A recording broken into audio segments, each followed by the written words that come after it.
Hello everyone and welcome once again to the F1 corner on what is a quite frisky afternoon in Montreal and ahead of the 2020 Belgium Grand Prix this weekend.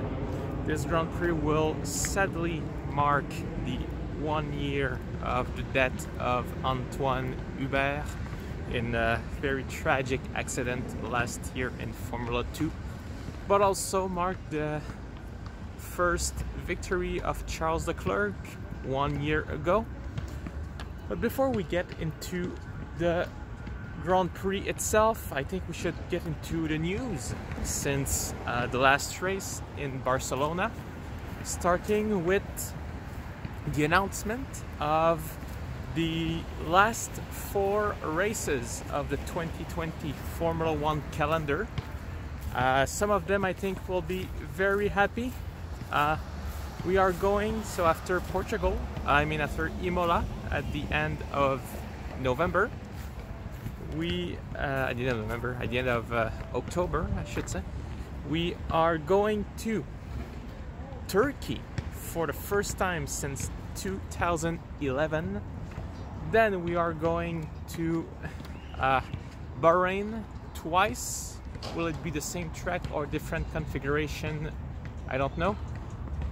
And to Abu Dhabi on December 13 to finish the season. And what is going on there? Seriously, that's weird. Whatever. Welcome to this park in Montreal.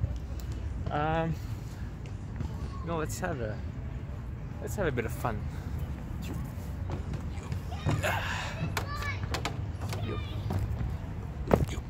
Sorry, I had to do it.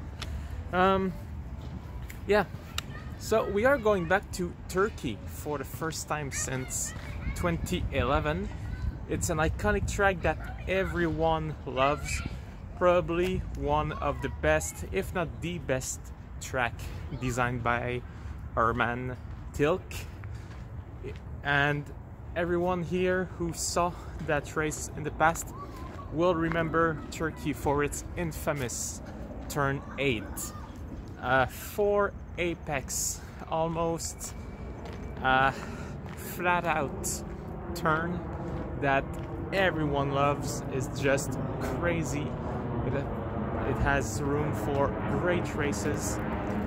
It's gonna be interesting because last winner of the Turkish Grand Prix in 2011 was Sebastian Vettel with Red Bull, and there are only 4 drivers on the current grid that have raced in Turkey, named Vettel, Lewis Hamilton, Kimi Raikkonen, and who was it? Turkey, sorry guys. Yeah, 2011, Daniel Ricciardo.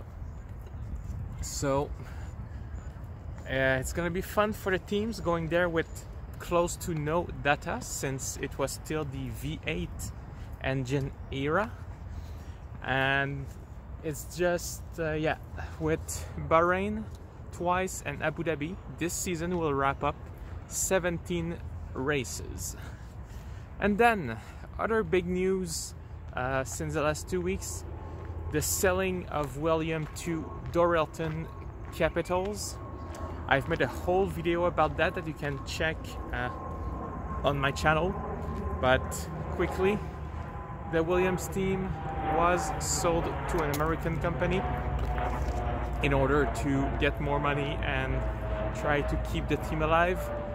On the short term, things will remain pretty much as they are now, with Claire Williams managing what is going on track. On the long term, we don't really know, but at the very least, now Williams have money to develop a car for 2021 and more crucially for 2022. And this was a total buyout approved by Frank Williams, so it shows that they trust this Dorilton Capital company and that hopefully they can bring back Williams where they belong, which is definitely on top of the Formula 1 grid. Both drivers, George Russell and Nicolas Latifi, said they were happy and feeling positive about the purchase of the team, that even though it's a bit stressing, they still embrace that with positivism, and hopefully, yeah, they can make this team just a better world in the near future. And now, finally going to Spa Francorchamps in Belgium this weekend, with free practice on Friday, quali on Saturday, and the race on Sunday.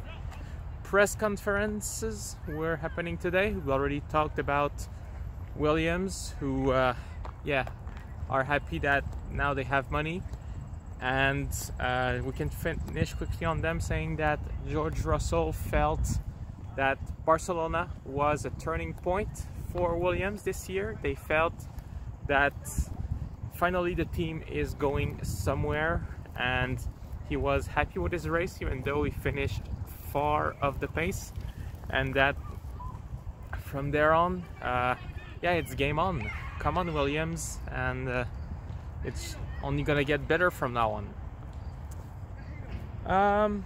Also, with all the teams signing the Concord agreement right after the Spanish Grand Prix, there were a lot of questions whether Haas' future was in jeopardy, but they signed the agreement, and you know, oh, poor kid, small kid just fell, but it's grass, she'll be fine. Yeah, yeah, the Haas team committing to another 5 years in Formula 1 with Daddy not happy. Haas team committing to another 5 years in Formula 1 by signing the Concord agreement. So talks today were about potential contract renewal. Kevin Magnussen and Romain Grosjean both saying that they would be happy to stay with the team, and that hopefully now that the future of the team is a bit more clear, they can start talking more about the future and, yeah, renewing contracts and who will be with Haas in 2021. Haas this year, still a tough season. They have a good car overall, we can argue that, because when they are in the middle of the pack, they can fight, but their quality pace is just not there, which is what is really setting them back this year. They have one small point that they got in Hungary, so it's gonna be another tricky season, but yeah, they are still happy with what they have and positive about the future. Another team that's struggling is Alfa Romeo, and did they find solutions to their problem? I don't know for sure. During the press conference, Kimi Raikkonen was asked whether he was considering staying with the team, to which he replied plain and simple that he did not think about it yet. So we don't know yet if Raikkonen is staying with Sauber for next year. What's for sure is that he wants to race, he still loves racing, and he would probably prefer to be in a competitive car. That is the big bummer here. And there's no guarantee that Alfa Romeo can or will be better next year. So it will be tough on Kimi. And I mean, even for Giovinazzi, there's no guarantee that he will be there next year. So far his season is about 50-50 with Kimi Raikkonen, but he's young and he has time, while Kimi is old and yeah, close to retirement already.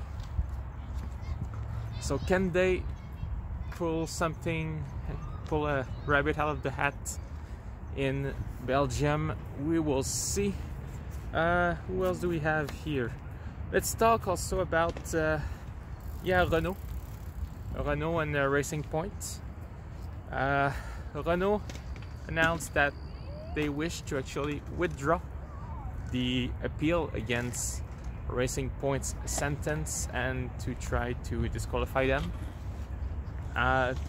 justifying their decision by saying that at this point they feel that the FIA and Formula One took some good steps to prevent such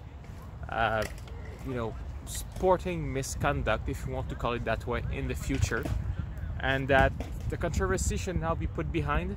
I think Renault are seeing also that either they don't have enough proof, enough of a case to extend or make Racing Point's sentences worse, and maybe also they see that they don't really have Renault doesn't really have a chance at a big place in the championship, with Racing Point third, McLaren fourth, Ferrari fifth at the moment, and Renault a little bit behind.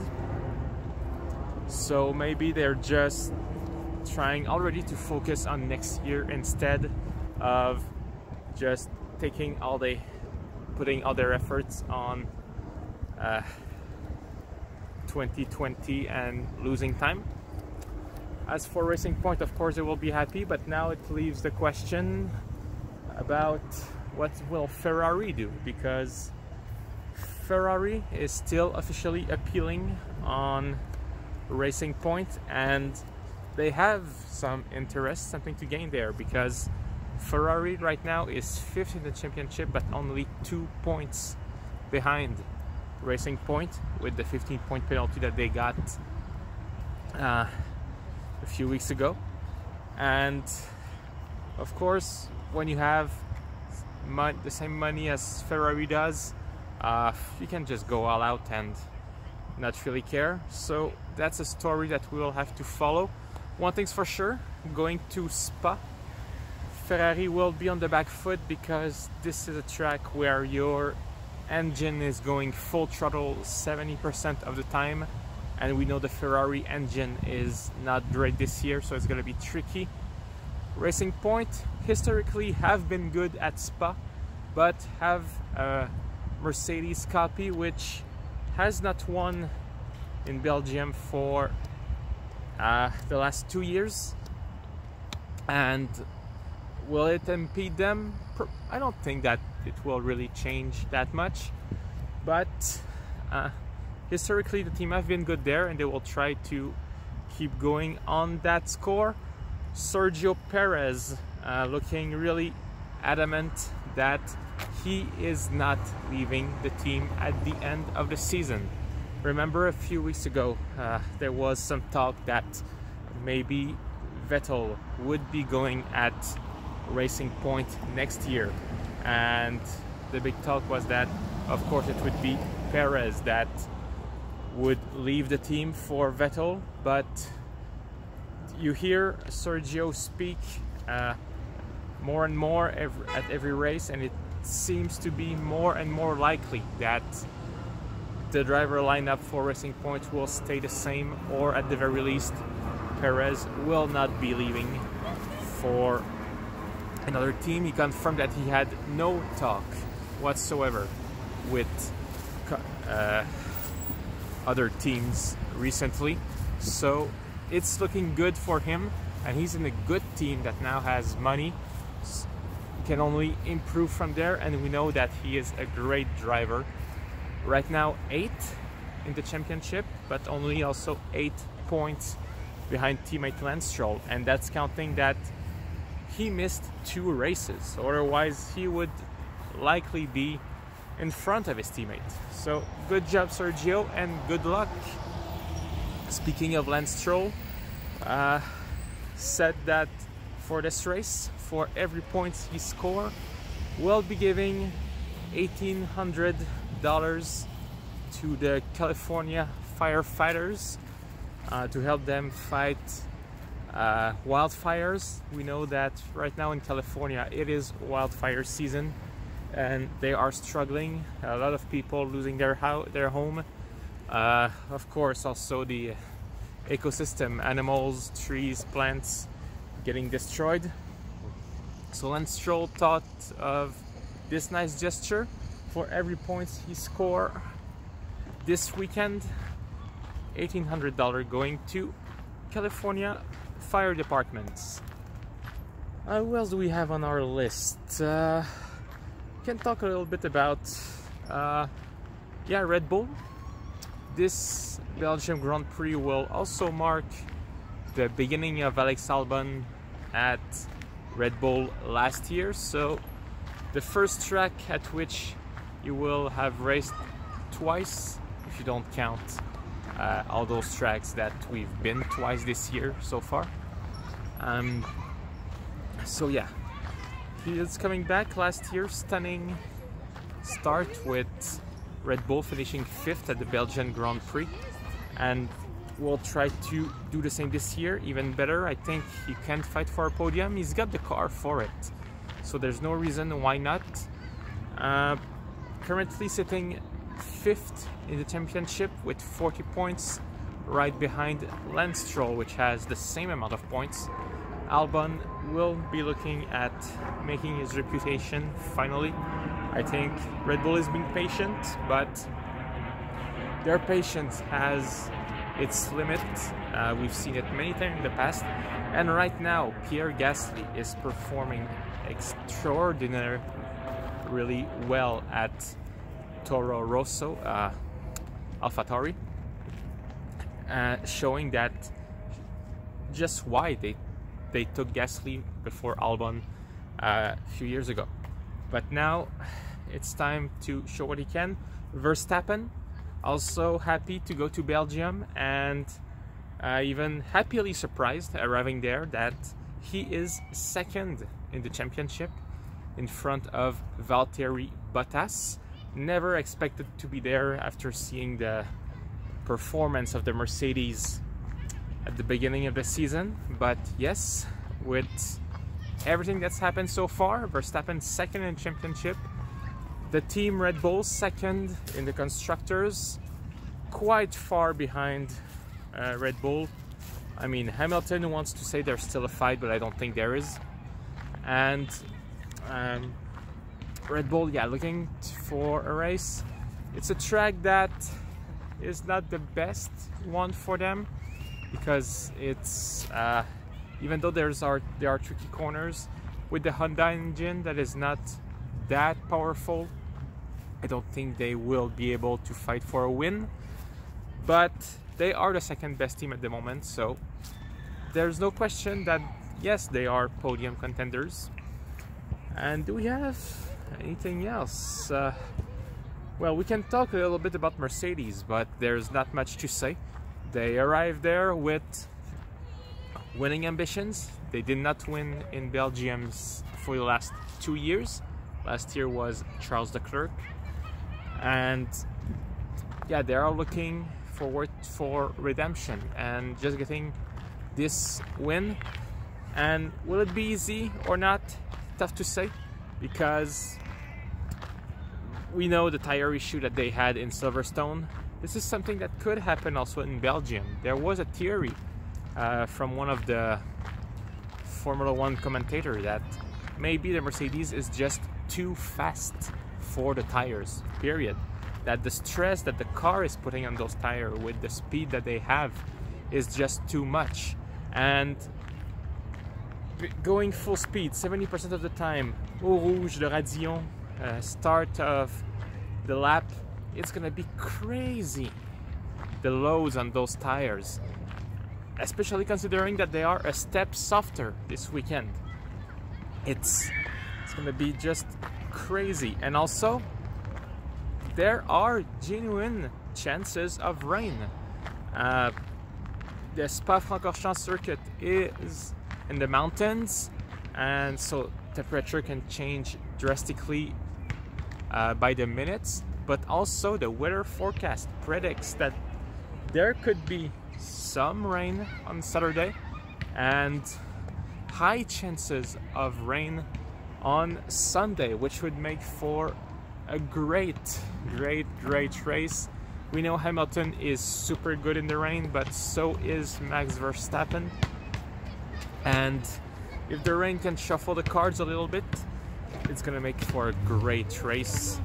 Not sure what to expect, but I think let's all do the rain dance so that it rains this weekend in Spa Francorchamps. What else do I have on my little list here? Haas, Williams, Renault.